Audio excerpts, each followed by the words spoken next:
We all have one. You know, that special bottle of wine you're saving for a birthday, an anniversary, or any special event. Or maybe you just don't know whether it's ready to drink, so you're afraid to pop the cork. Well, what if I told you you don't have to wait any longer?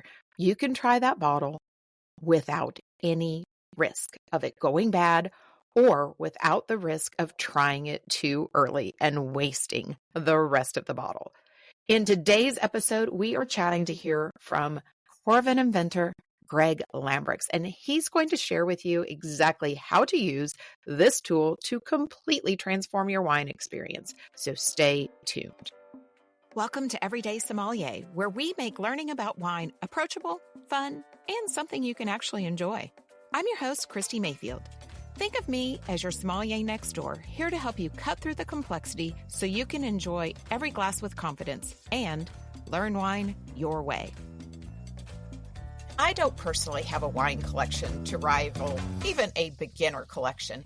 I've picked up bottles through my travels and experiences that I'm holding on to, either for aging purposes or special occasions. But the truth of the matter is, they're wines I don't want to pop the cork on and drink all in one night. They're ones I'd prefer to enjoy a little bit here, a little bit there. Wine, however, does not fit into the mold for this type of experience. So I've either left those bottles to age a little bit longer, or I've ended up in the sad situation where a portion of that beautiful bottle simply goes bad and goes down the drain. Think about the last time you stood in front of a wine rack, either at your own house or at a wine shop, and you see that special bottle, the one you've been saving, and you want a glass of it immediately. But of course, you're not ready to do that. You're afraid it's going to go bad if you pop the cork. And in this feeling of hesitation, this fear of potential waste, you're unsure what to do next. Well, today's guest is not only an engineer, he's an innovator.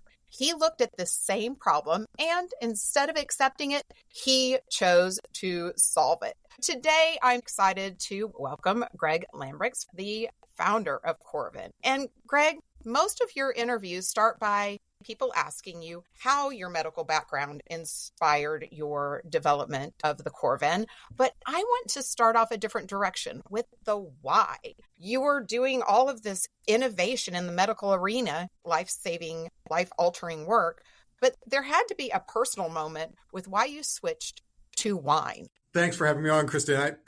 I'm lucky to have entered the world of wine by addressing my own problem. And it was very similar to what you were describing. I had all these different bottles that looked delicious, but the only way I was going to find out was by pulling the cork and finding out. And there were two problems with that. One, I work in medicine, and so frequently in surgery, you really don't want to be drinking a whole bottle by yourself. My wife at the time really didn't drink very much. And so I was always dealing with bottles of wine that went bad. And then the other thing was that I didn't know if the wine was ready. So, you've got these bottles of wine and people tell you, oh, it's not ready yet. Give it a couple of years. So there's a drinking window.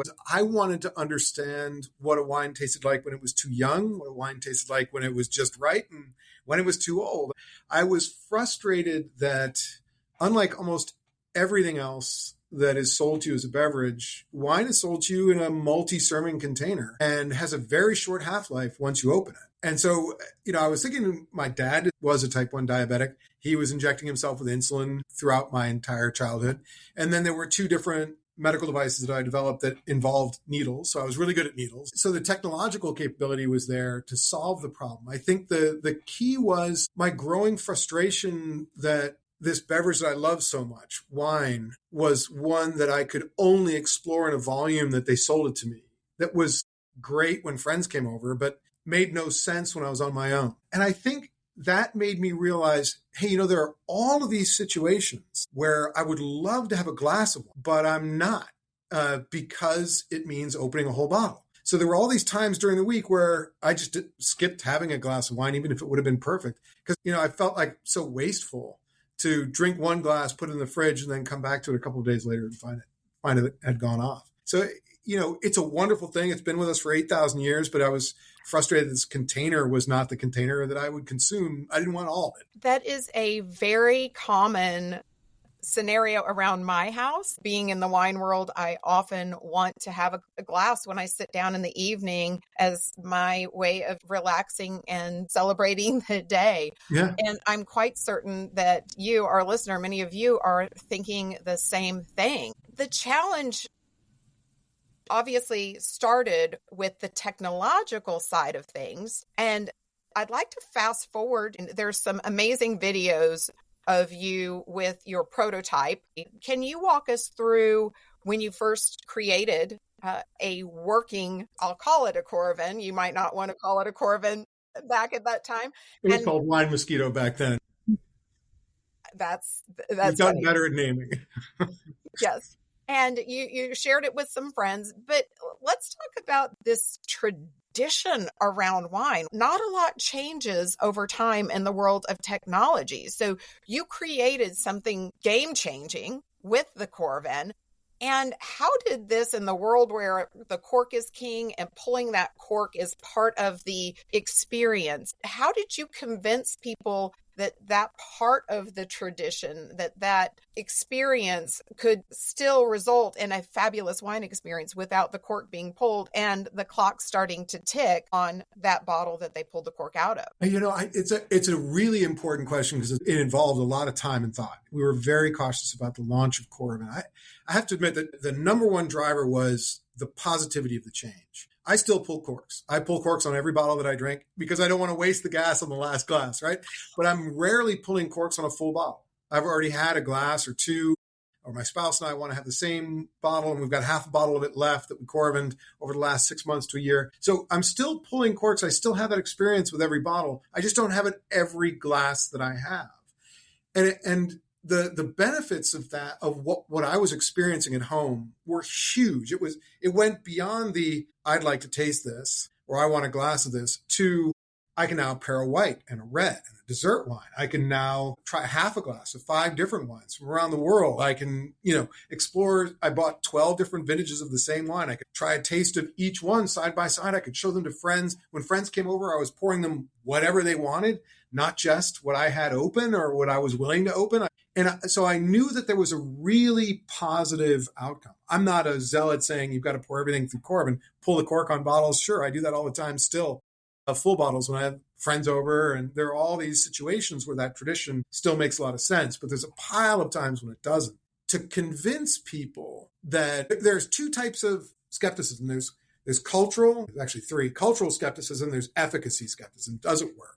Cultural, what are you doing messing with my culture of pulling the cork and drinking the whole bottle? Of course you can drink a whole bottle, right? And then the third one was cost, economic. So you got the efficacy, the economic, and you've got the cultural resistance. From an efficacy perspective, we were very conscious of this.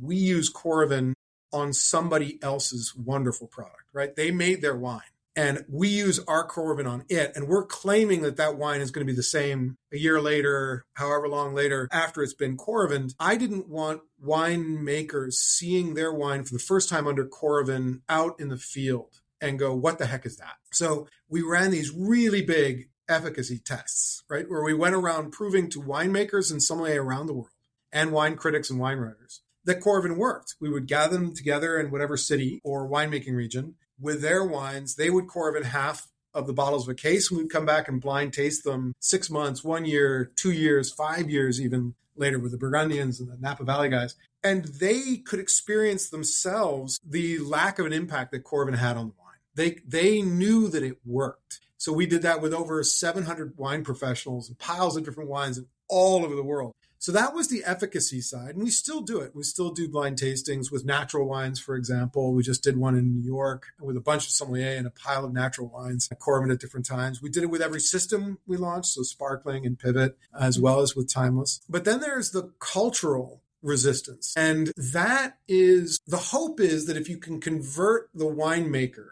that the sommelier will come along. That hope was only partially realized. And the beautiful thing about it was, for me personally, to see how differently each culture responded to Coravin. The French are very different from the Americans. The Australians are very different from the French. And the The Brits are very different from the Italians. And so even within a country like the United States, for example, New York is much more conservative than San Francisco or Los Angeles. And so you got to see, for example, in Napa Valley, people accepted it right away, super fast. New York, much more conservative. Australia, one of our best countries.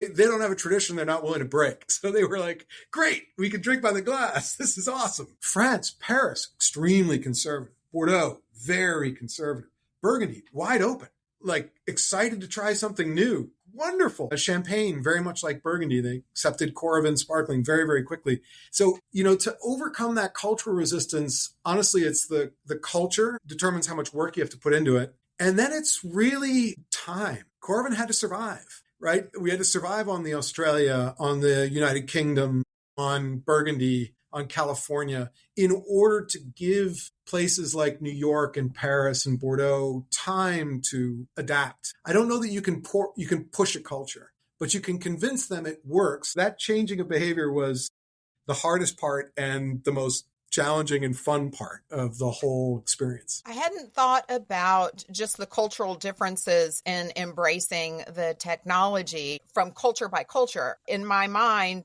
one of the, I'll call it a cultural difference that I can see being a different perspective, and I'd love your thoughts on this, is the on-premise or say restaurant culture, whether or not they're embracing it as quickly versus we talked a lot up front, you being a consumer, me being a consumer, and where this can fit into our wine journey. But can you talk about that cultural difference as well from the on-premise, whether restaurants might have been slower or even faster? In a previous episode, I talked about the Buy the Glass program. We do see a lot of, sadly, restaurant waste in wine if only one person orders that glass of wine out of that bottle before it goes bad. But I'd love to get your perspective, especially for our listener, as to how this could potentially be a game changer in both of those scenarios.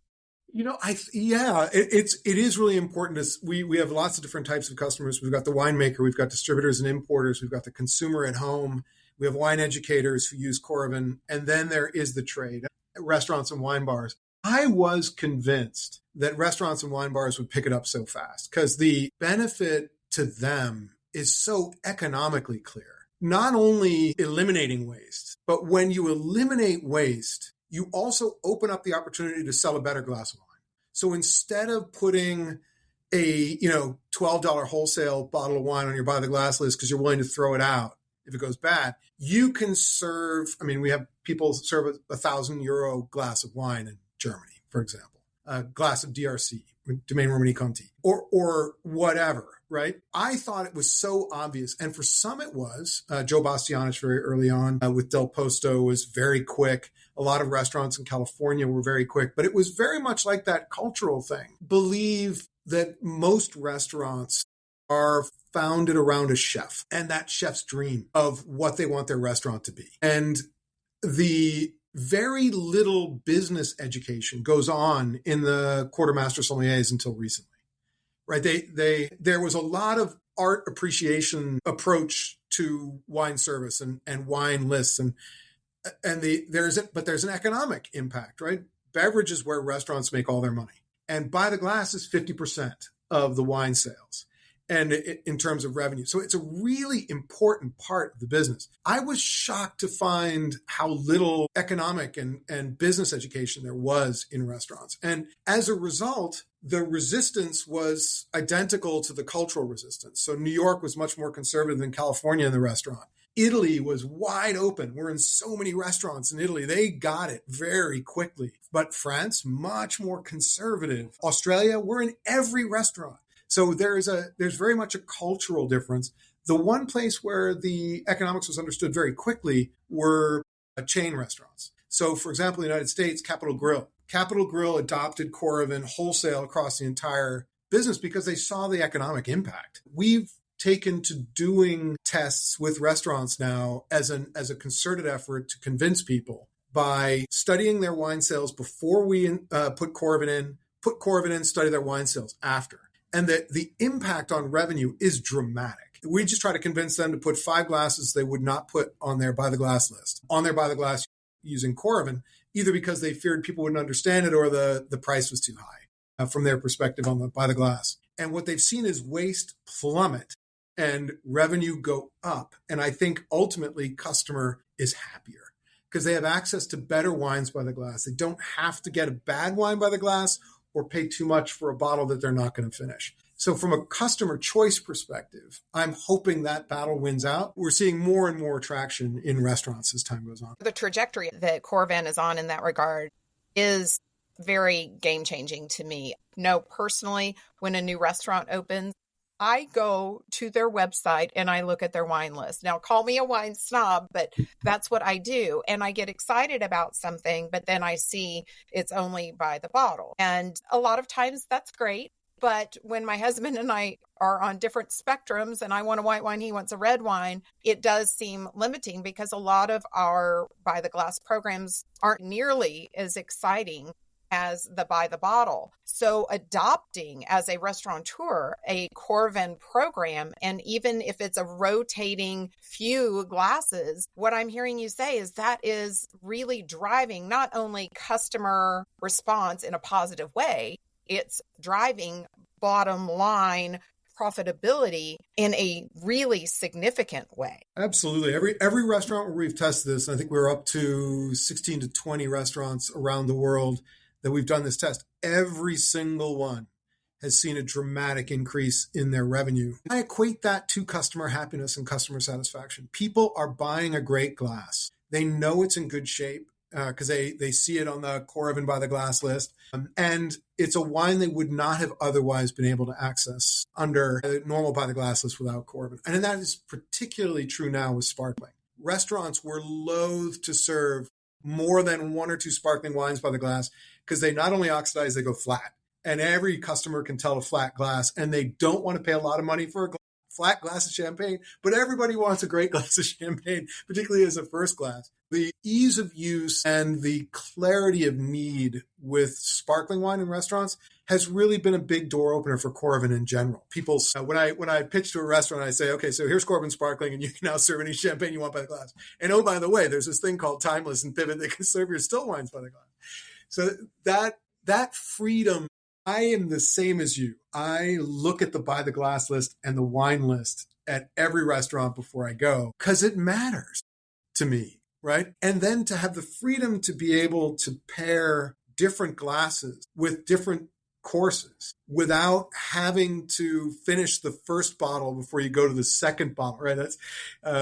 That's something as I get older, I do less and less, and I'd much rather go by the glass. Taking that same concept from a wine enthusiast or consumer perspective, how do you help, let's say you, our listener, how can Coravin be part of your journey? One, looking at just the trends in lower consumption. Two, we are seeing the statistics telling us that people are investing more when they do buy a bottle of wine. So we're seeing that price elevation towards, and I don't want to equate price and quality, but they're investing more in a bottle of wine. And then to the point of that fear or the anxiety around popping the cork because you don't want to drink it all. And if you come back to it 3 days later, it's not the same experience.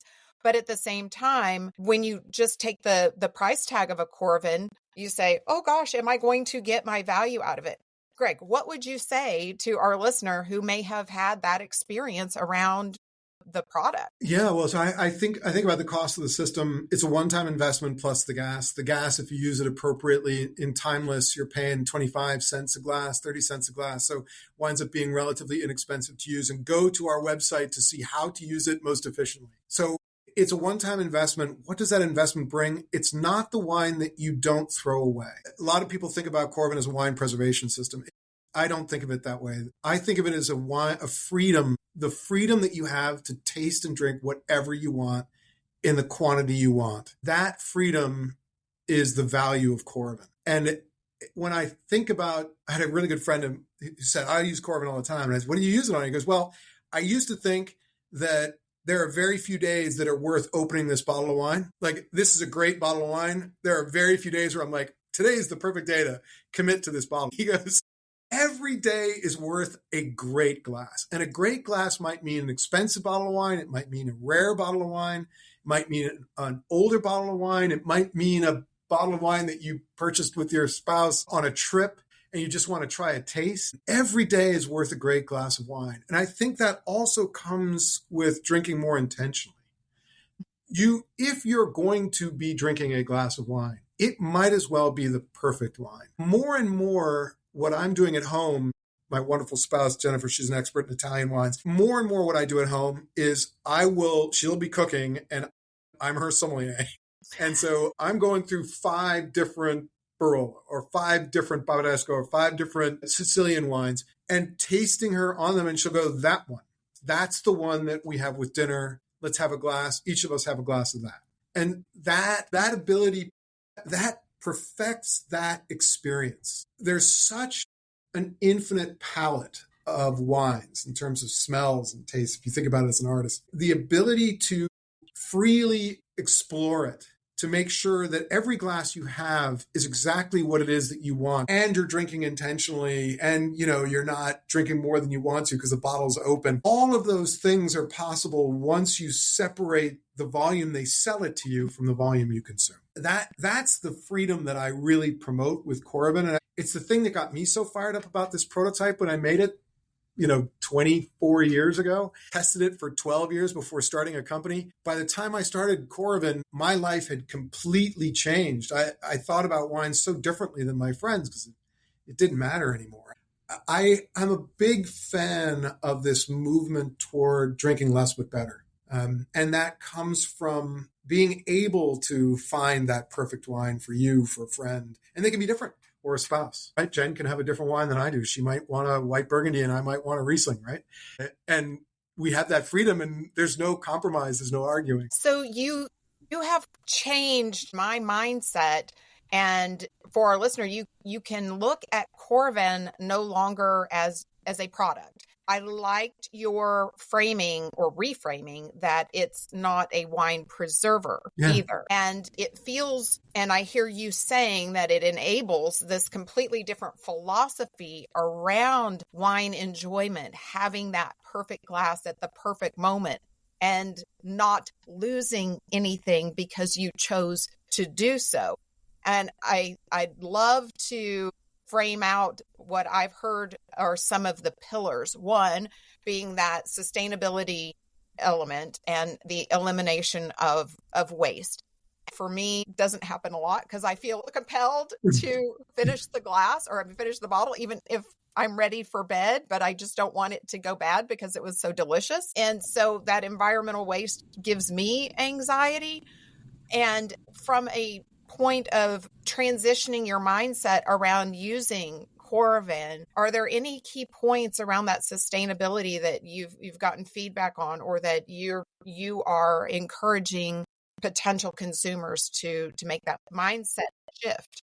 Absolutely. And we think about sustainability a lot. The first CEO of Coravin, I'm founder, I'm chairman of the board, but I'm not CEO and I haven't been because I'm a medical device guy. The first CEO was the CEO of Keurig. And when you think about Keurig, they can go to the moon and back 6 or 7 times with the unrecyclable plastic. And so we thought very hard about sustainability from the beginning, and we minimize our carbon footprint in a bunch of different ways because I think that is really important to this planet.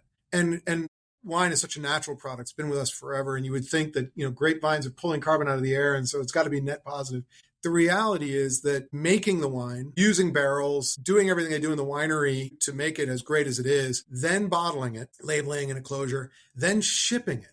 Largest part of the carbon footprint of wine is the shipping of it, which is not insignificant because it's a temperature controlled product. It's important to keep it cool. So shipping also is using electricity and whatever it is to transport. And then, keeping it cold. And then you pull the cork, you drink half the bottle and you're either drinking the other half because you have to or you throw it out. Imagine all that work to get that bottle to you. And then you're throwing away half of the work for nothing or cooking with it, right? And so I think Coravin certainly helps in that in terms of waste reduction. The other part is our capsules are recyclable. So they're valuable metal, put them in your recycling stream. That's important. The other thing that came out of medical devices was the durability of Coravin. there's a wonderful test that I learned about in medicine called 6 feet onto concrete. And it's a military spec where you take the product and drop it from 6 feet onto concrete. And it's got to survive. And so we made Coravin to survive the restaurant world. And one of the ways we reduce our carbon footprint is by having it not fail. Our return rate on Coravin is sub 1%. So it's a really important thing that we've put a lot of thought into. The whole, how do we net contribute to sustainability using? I hadn't thought about just the sheer breakage, and your return rates are very impressive at less than 1%. So shifting gears to the second pillar, I personally think Coravin can inspire is I'm passionate about getting the younger generation to rethink wine. And one of the reasons I believe it's a struggle is they've grown up in an arena where everything is in that single serving size, whether it's a seltzer or a can of beer or going to a bar or a club and getting a single cocktail. None of those translates to this 750 milliliter 5-glass bottle of wine. Are you seeing Coravin, or is one of the goals and maybe future development areas of Coravin to bring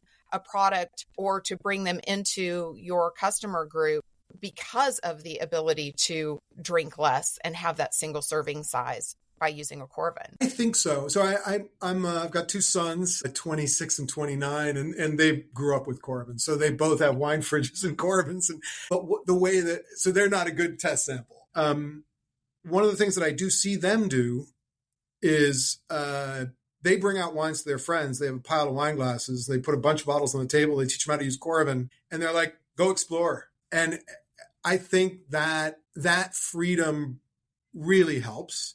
Wine is intimidating because of its variety. There's 140,000 different wines bottled every year, and prices go from anything from $1.50 to $2 for a bottle up to $10,000 per bottle. And so how do you learn about something that is so impenetrable? One of the ways is, start at inexpensive wine, go find a great wine store, and with a person that you like and trust, find a wine that you love, and don't stop there. If you love a wine, go back to that same wine store and say, I love this. What else do you have that's like this, that's different? And explore wine. It's meant to be explored, and it's a lifetime of joy when you do. There are some huge unlocks left in the world of wine. You're right. Everything else is single serve, and wine is hampered by this. Other alternative formats for wine, whether it's bag-and-box, Tetra Pak, cans, all fail faster. They're not designed for long-term aging. If you could solve single-serve wine, inexpensive packaging, long-duration shelf life, single-serve, worked with every kind of wine, it would be huge. We've taken a crack at it with something that we call vinitas, but that's still using glass and a normal closure. I would love to...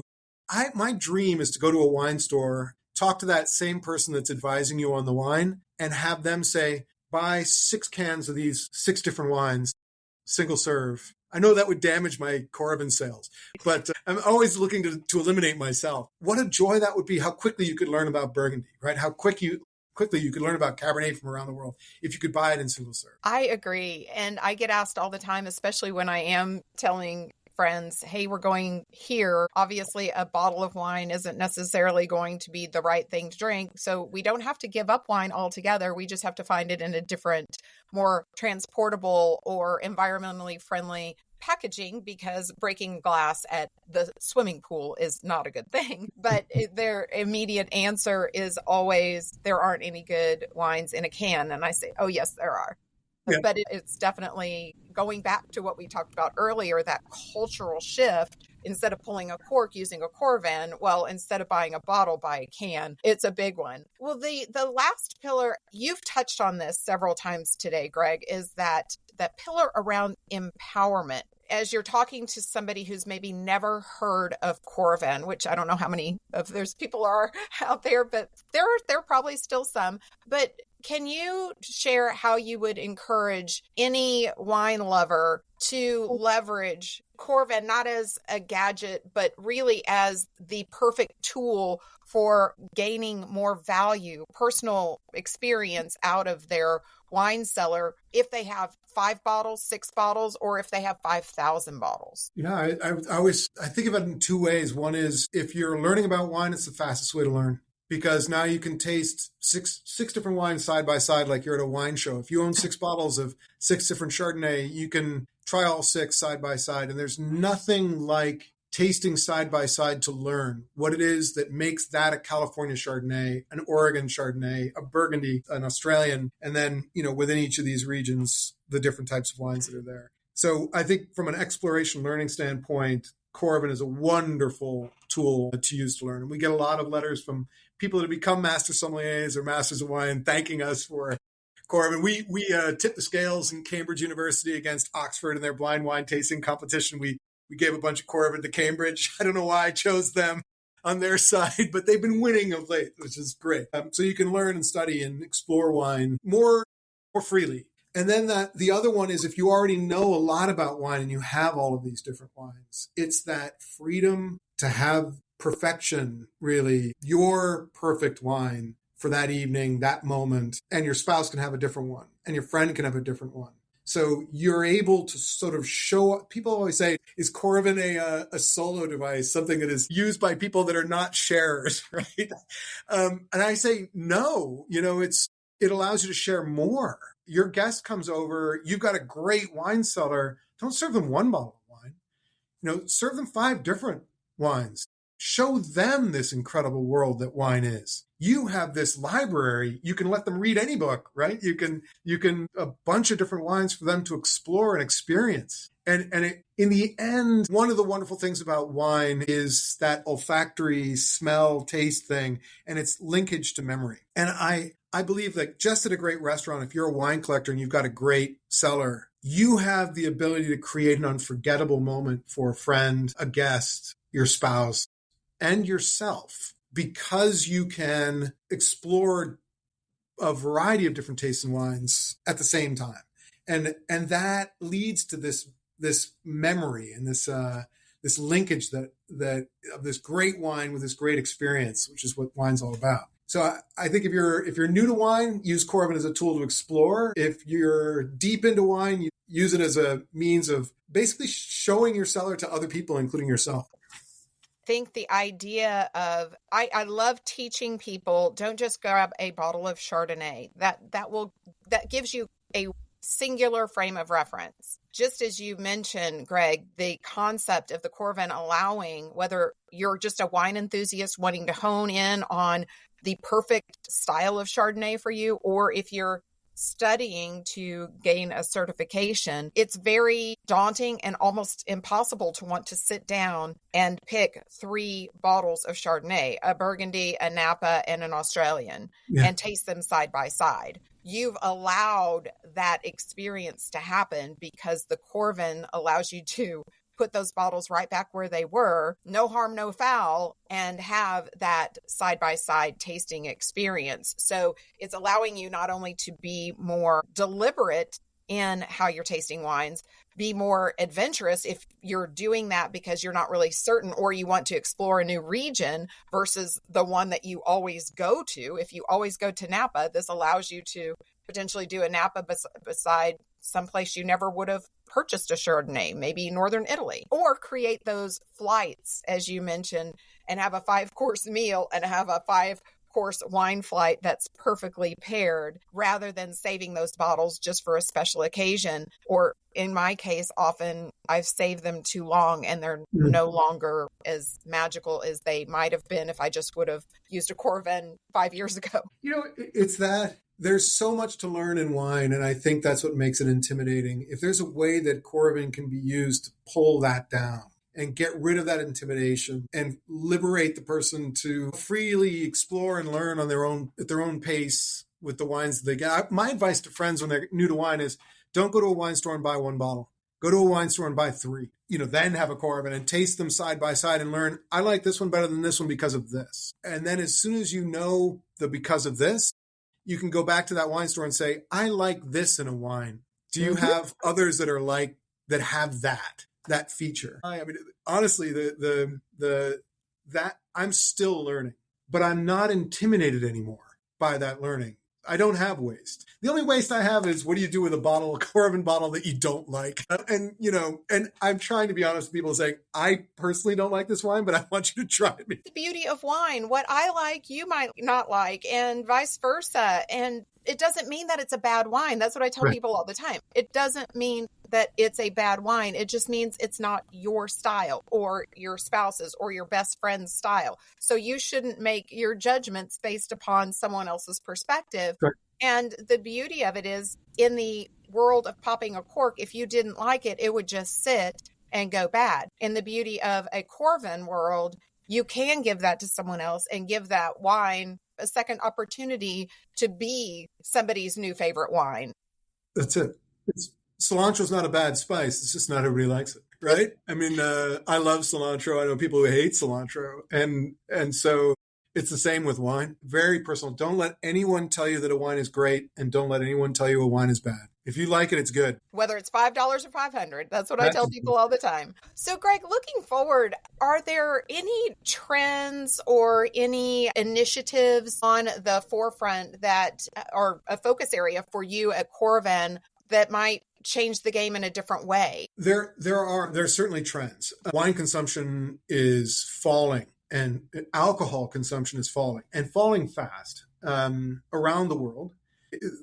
I work in healthcare. I recognize that excessive consumption of wine certainly can lead to health problems. I believe that people are going to continue to shift toward drinking less, but better. Drinking what's better, what you love, but only drinking the amount of it that you want, not the volume of sale. I think the other thing that's happening is, I hope we're reaching a peak in terms of pricing. Like, the prices are so high for so many wines, and they've gone up and up and up and up, and that's just not sustainable. And it certainly is going to scare away the younger generation, right? And that is not a survivable business model. So I'm hoping that wine prices peak and maybe even come down a bit, although tariffs in the United States are going to make that tough. So I see continued either leveling or slight decline in wine going on, and I'm hoping the price comes down a little bit. And what that's meant for Coravin is, we're sort of riding a wave that is pointed in our direction, we're going with. Our sales are up, even though wine consumption is down. And I think that's because by the glass is increasing. It's going to mean a lot to the wineries. I worry for them because there's going to be there's a lot of inventory sitting around if they're not selling, and the prices are too high and the consumption is going down. So they're really in a bit of a bind. What is Coravin going to do as a result of this? Less but better. I want available everywhere, and I want less but better available not only in your home or in the restaurant through a Coravin system, but I want it available at retail. Why do you have to commit to a full bottle of wine before you know whether or not you like it? It would be great if two things happened. One, that wine retailers that still have a physical footprint taste people on wine more and better wine before they have to buy. So if Total Wine and Spirits in the United States does use Coravin quite a bit to taste people on wine. Harrods in London uses Coravin to taste people on wine before they buy. That is the ultimate experience, to be able to taste through 4 or 5 different wines you're thinking about buying, and then saying, okay, I'm going to buy that one and this one because I really like those. Now you know, right? So I want to see more use of Coravin in the wine store. It's the only reason to go to a wine store is to talk to somebody knowledgeable or taste something to find out whether you like it. The other thing I'd like to see is more alternative formats that work effectively and that do sell in single serve, higher quality wines. I think that's going to take the generation of a new container. That's a lot of hard work. Either we're going to be part of that hard work or somebody else will solve it. If there was a shelf stable, by the glass, long shelf life, not interfering with the quality of the beverage container that was rapidly recyclable, I would love it. Because I think it's going to get more people to consider wine as, if they're drinking alcohol, it's the right alcohol. It's the experience they want to have. I love this industry and I love this beverage. And so I want to see it survive in an environment where overall consumption is going down and prices are too high. How do we fractionalize the cost of the price into buy the glass in something that's delicious in a single serve container? I would love to see us be part of that. And then there's 10 or 15 other things that I would love to do with Coravin. You'll be seeing more and more in coming years. I'm excited to see what's coming in the coming years. Kind of to wrap up, Greg, there's a few new elements of Coravin in my mind that you've solidified for our listener to consider. One is the exploration element. This device, Coravin, allows you,